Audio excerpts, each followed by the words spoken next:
Pinaka-importante ho ay ito ay pagpapakita ng malalim, matibay at napakatagal ng relasyon ng Pilipinas at ang Indonesia para ang isang kababayan natin na hatulan ng pagkabitay dati ay bumaba na naging life imprisonment doon until eventually linipat sa atin.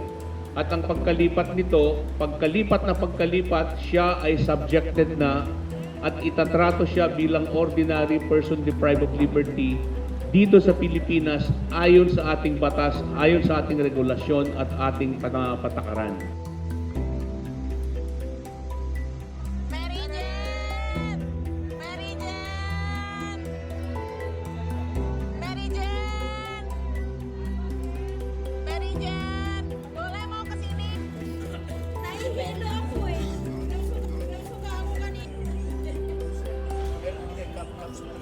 Aku tidak bisa ngomong banyak lagi.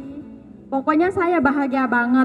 Dan selama saya di Indonesia, semua baik.